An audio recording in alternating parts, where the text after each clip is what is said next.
Assalamualaikum warahmatullahi wabarakatuh. Berjumpa lagi dengan Pak Noh channel tutorial dan edukasi pengajar sambil belajar.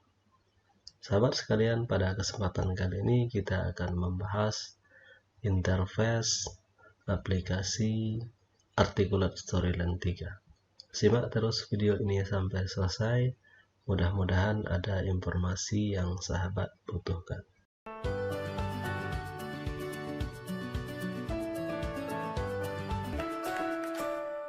Baiklah sahabat sekalian, sekarang kita langsung saja buka aplikasi Articulate Storyline 3.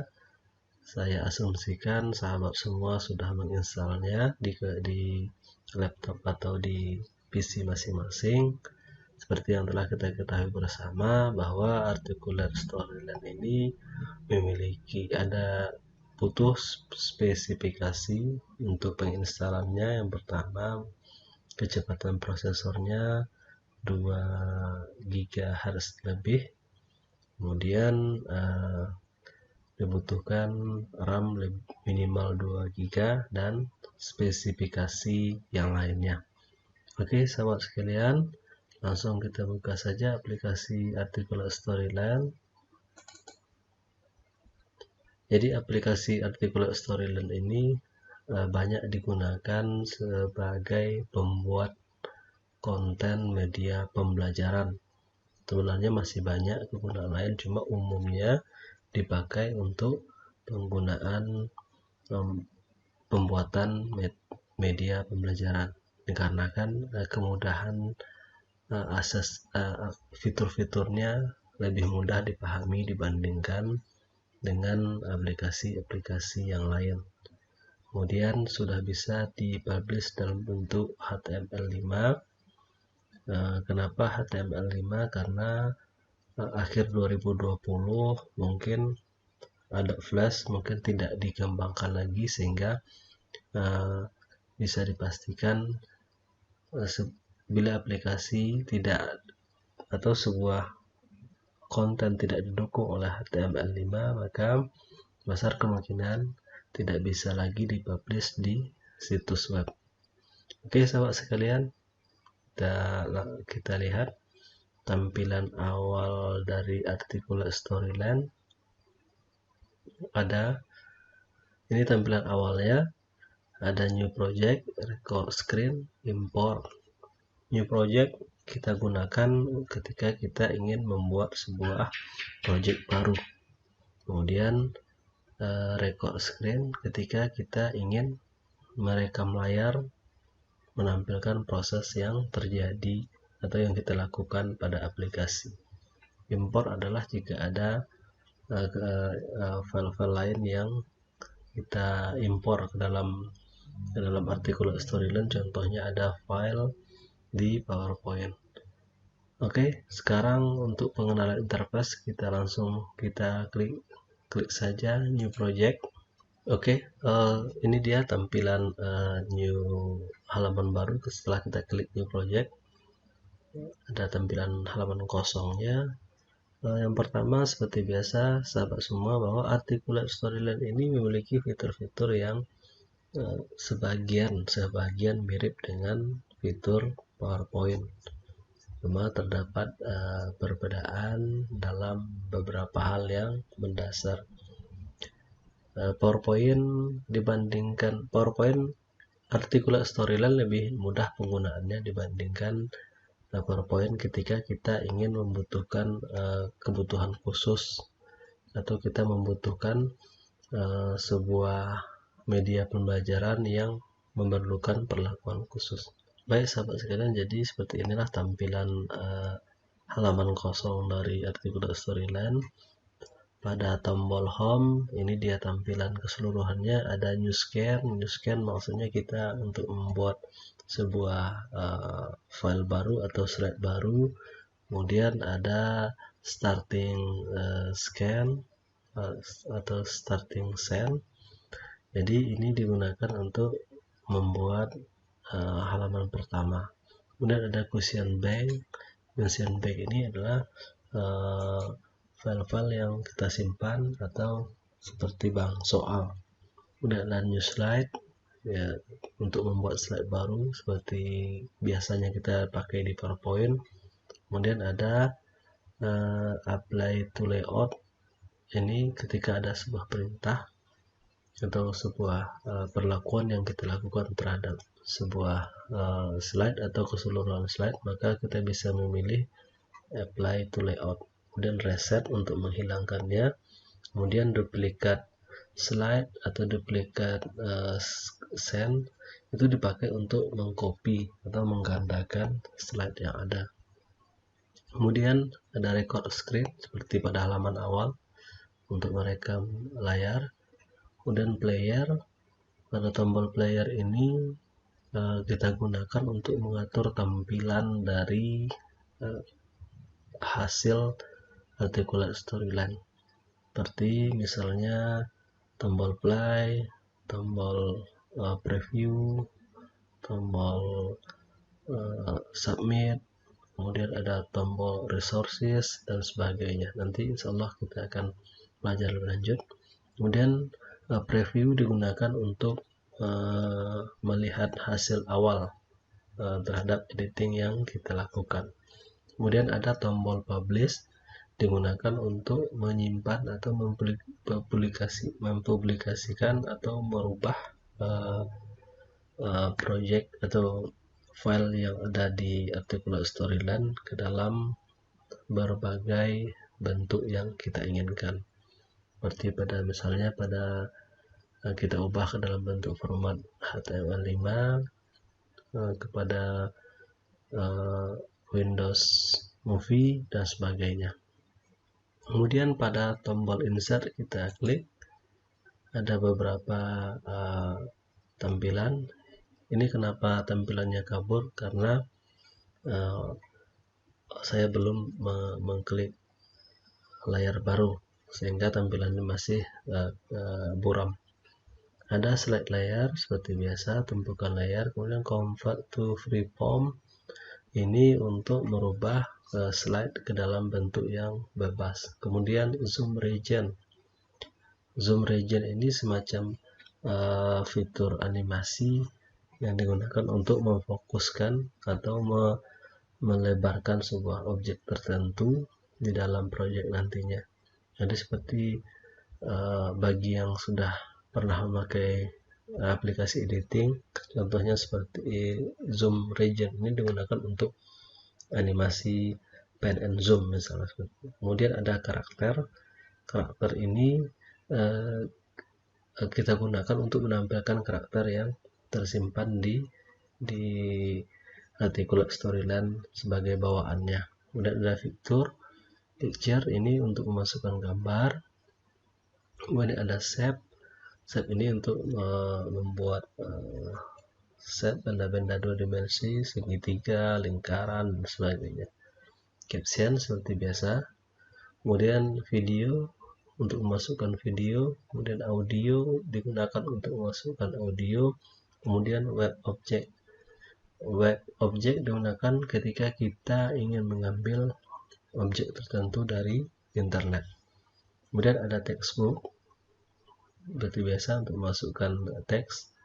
Kemudian ada tabel, kemudian ada simbol. Tabel digunakan untuk memasukkan tabel. Kemudian ada button. Button ini adalah tombol yang kita pakai nantinya dalam articulate storyline. Ada beberapa jenis. Yang pertama jenis button, yang kedua jenis slider seperti memperkecil, memperbesar dengan menggeser. Kemudian ada dial seperti berputar, ada hotspot, ada input, ini untuk memasukkan karakter atau bisa juga dipakai untuk membuat tanda centang, checklist dan sebagainya. Kemudian ada marker penunjuk, nanti kita akan lihat beberapa macamnya. Kemudian ada trigger ini semacam pemicu lah istilahnya, atau dalam PowerPoint kita kenal juga sebagai hyperlink. Cuman di articulate storyline dia lebih beragam dan banyak dibandingkan PowerPoint. Kemudian ada scrolling panel, ada mouse untuk merubah tampilan mouse kita, kemudian ada preview, di home juga ada preview.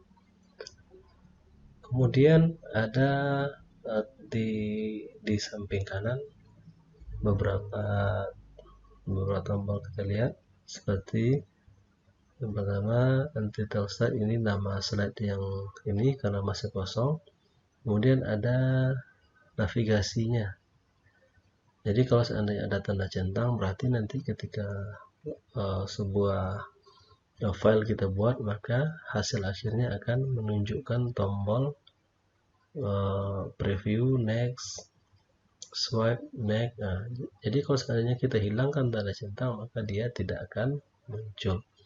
Kemudian kita masuk ke tab slide. Jadi tab slide ini ada beberapa macam. Pertama, my template.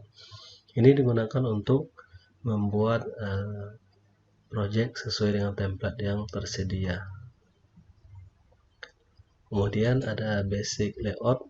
Ini juga tampilan membuat file yang sudah ada template-templatenya.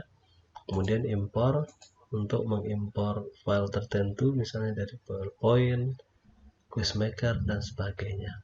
Kemudian ada Great Question. Great Question ini adalah digunakan untuk membuat pertanyaan. Nah, ada beberapa model yang terdapat dalamnya. Kita lihat Great Question itu ada yang soal benar salah, kemudian ada multiple choice, pilihan ganda, kemudian ada multiple response, ada fill the blank atau ngisi titik, kemudian ada word bank atau bank kata, kemudian ada juga matching drag, kemudian ada matching drop and drag, kemudian ada sequence drag, ini urutan-urutan, kemudian ada sequence drop and drag, kemudian ada numerik, dan terakhir ada hotspot. Jadi ini beragam tipe pilihan soal yang bisa kita pakai ketika kita ingin membuat soal. Kemudian ada juga pertanyaan yang bersifat survei. Kemudian ada juga bersifat kuis. Kemudian ada pada bagian terakhirnya ada result atau hasil. Jadi ini digunakan untuk menampilkan tampilan atau hasil dari lembar soal yang telah kita buat. Kemudian ini bank soal, dan ada merekam layar dan mempreview. Selanjutnya kita masuk ke tab desain. Pada tab desain mungkin lebih kurang sama dengan yang biasa kita lihat di PowerPoint. Ini contohnya. Kemudian pada desain kita bisa mengatur seberapa kualitas dari tampilan kita. Bisa kita klik di story size. Kita lihat ini bisa kita ubah. Contohnya yang defaultnya 720 kali 540 atau 4/3. Kemudian ada pilihan lainnya 16/9.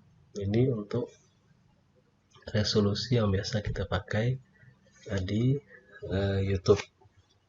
Ini ada juga custom, kita ubah sesuai dengan keinginan kita. Kemudian ada tab selanjutnya, transisi.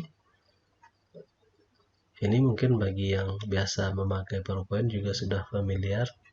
Perubahan dari teks ke teks itu ada, kita bisa memilih transisi yang ada. Kemudian animasi atau animation, ini sama juga seperti yang ada di PowerPoint. Ada animasi masuk, ada animasi keluar, dan ada animasi gerak. Kemudian yang selanjutnya tombol view. Tab view ini ada beberapa macam. Yang pertama story view, seperti ini yang tampil kita di halaman ini. Kemudian ada slide view seperti ini nanti hasilnya. Kemudian ada master slide.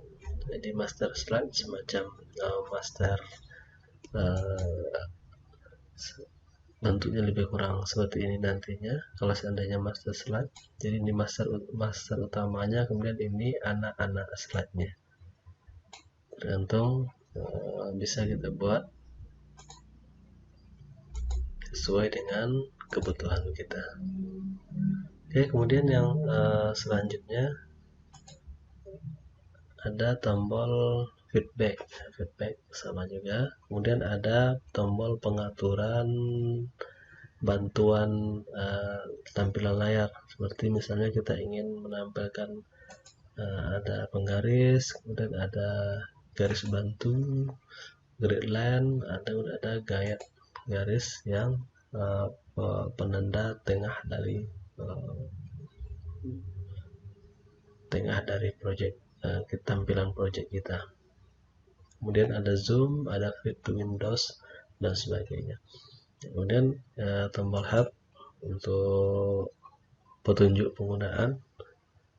Jadi sahabat sekalian, demikian saja mungkin pertemuan kita pada kesempatan kali ini, pengenalan interface dasar dari Articulate Storyline. Nah, insya Allah kita akan lanjutkan pada pembahasan selanjutnya. Tapi jangan lupa subscribe, like, comment, dan share, serta bunyikan notifikasi loncengnya. Semoga pada kesempatan lain kita bisa lebih banyak berbagi. Mohon maaf atas segala kekurangan. Jika ada yang kurang pas, yang kurang tepat, silahkan tuliskan di kolom komentar. Assalamualaikum warahmatullahi wabarakatuh.